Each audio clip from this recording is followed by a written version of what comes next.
Okay, so here's my best settings guide for Tarkov 1.0 release. Let's get right into it, starting off with our game settings. So quick slots we want on auto hide. If you don't know them by heart, then you can have these on shown. But I think auto hide, if you're experienced, you don't want these blocking up screen space. Next, stamina and stance, it should always be shown. Same with health condition, always shown, and then health color scheme on polychrome. This is so that you have as much information as possible when you are playing the game. You don't need the quick slots because you have this memorized. These change depending on what's happening in raids, so you want them shown. Moving on from there, we want highlight available operations on everything, priority window auto, double click item quick use in raid only. This is so if you are clicking quickly through your inventory, you don't accidentally use it while you're just like in your inventory out of raid. Then vaulting over medium obstacles hotkey is fine. Continuous medkit healing is disabled. You don't want to just continuously do that. You want to, hit it every time. Then task item warning enabled, wishlist item notifications enabled for sure. And then auto add to wishlist favorite recipes and zone upgrades. This will just make your life easier. So you can also clear your wishlist here. Moving on from there, you want your head bobbing on a 0.2 as low as it can go. For your FOV, this is totally up to you. It's sort of, it's based on whatever you want. The lower your FOV, the less you can see around you, but the bigger heads will be. The higher your FOV, the more you can see around you. It's vice versa. Anyways, you want automatic RAM cleaner off. If you need to clear your RAM, use a program that is set to do this. Their automatic RAM cleaner is not great. Only use physical cores. You want this turned off, especially if you have a newer CPU. It used to be that this was better for like legacy options, but at this point it is not worth using this. You'll take an FPS hit if you have a newer CPU. Then malfunction notifications, definitely want those on. Preload hideout, you can turn this on if you don't want it to like lag every time you go into it. Block group invites, up to you. It's probably worth it if you're never going to be joining groups. And then trading intermediate screen, that's fine as well. Okay, moving on from our game settings, we have our graphic settings. Nothing to see here at the top. So texture quality, you're gonna want on medium. Shadows quality, you're gonna want on low. Object LOD quality on 2. And then overall visibility around 1,500. If you're sniping, you can raise this up. I think even 1,000 is probably fine. Texture quality on medium, just because you can put it on high if your computer can handle it, but it does take up a lot of VRAM, so it's sort of dependent on how much VRAM you have. Shadow quality, definitely not worth having. So moving on from there, cloud quality on low. You want your anti-aliasing to be on TAA if you can handle it. TAA high is sharper, so you could theoretically see better with it, but it's just up to you. Volumetric lighting you definitely want on low. NVIDIA DLSS, you can turn it on quality or balance. Either one is fine. Quality obviously you'll take a little bit more of an FPS hit, but balance is also just fine. Then DLSS preset, we'll just have it on. That is totally fine. Moving on from there, you want your resampling on 1 times off. You won't be able to change this while DLSS is on, so you can turn this off and then deal with that. But anyways, moving on from there, HBAO, definitely want to turn it off. It's like ambient occlusion, and you will take a performance hit. Same with SSS or SSR, that should be off as well. Anisotropic filtering is good. It should be on per texture. It really doesn't hit your FPS that much. Then NVIDIA Reflex low latency, you want on plus boost. The on plus boost setting is specifically for CPU bound games.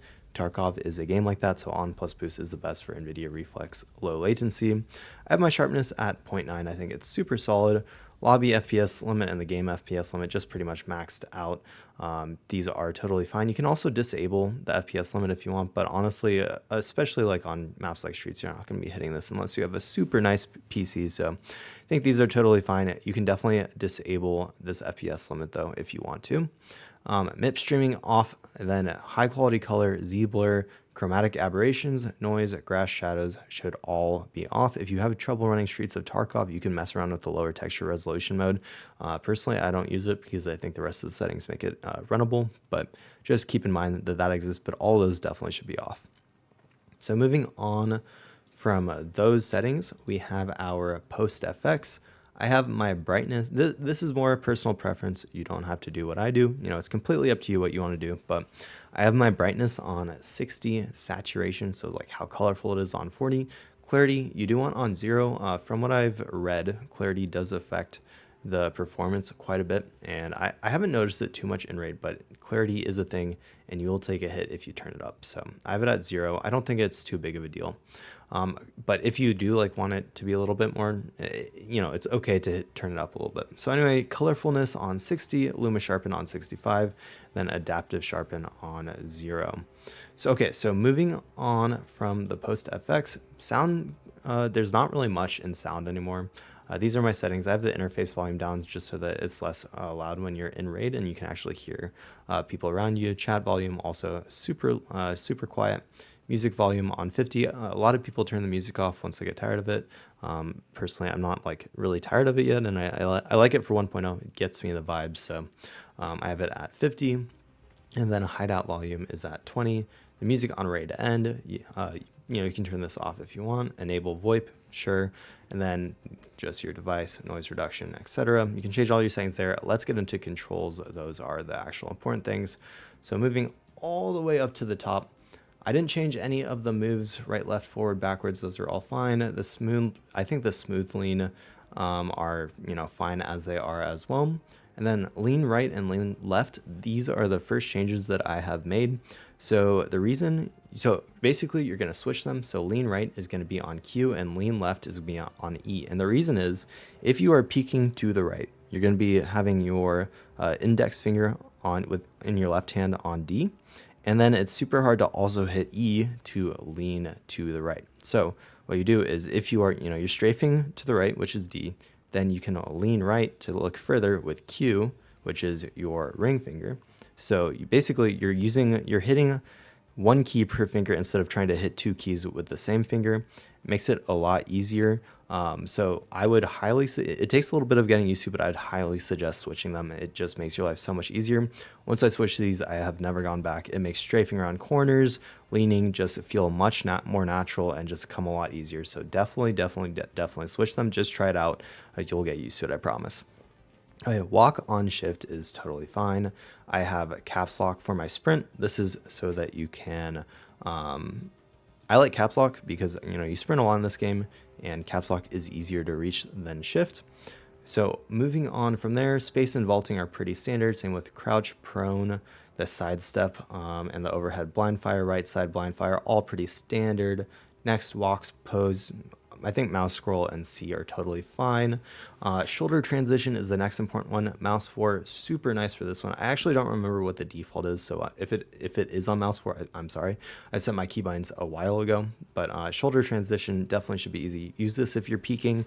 Just switch which side your gun is shouldered on. Definitely worth using. Moving on from there, mount weapon is on V, which I think is totally fine as well. And fire and aim. For aim, Tarkov, I think by default it's usually on press. I think continuous is what most games are on, and I think it does feel better to me at least that it's on continuous, but press versus continuous, honestly, it's sort of up to you. It's just personal preference there. So moving on from there, reload, quick reload.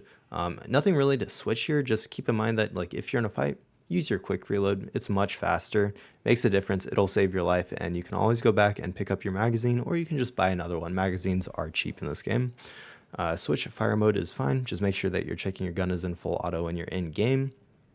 And then moving on from there, you can select a specific magazine, but nothing that I actually changed. Let's see.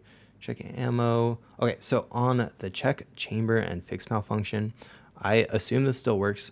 But basically, you're going to want to put your check chamber and fix malfunction on T left shift on release. And then you're going to want to do, where's the other one?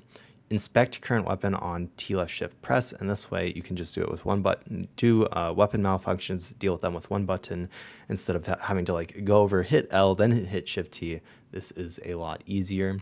So then I don't think I changed anything else here. Yeah, this is all pretty standard. You can put, I have these unbound, but that's fine. I think grenade on G is fine. Push to talk on K. The tactical devices I think are fine. H for helmet's fine. Yeah. Oh, I have my free look on mouse wheel down. I think that's pretty standard though for everyone. Drop backpack. Make sure you're doing this. If you have a heavy backpack, it'll save your life as well. And yeah, I think that's pretty much everything.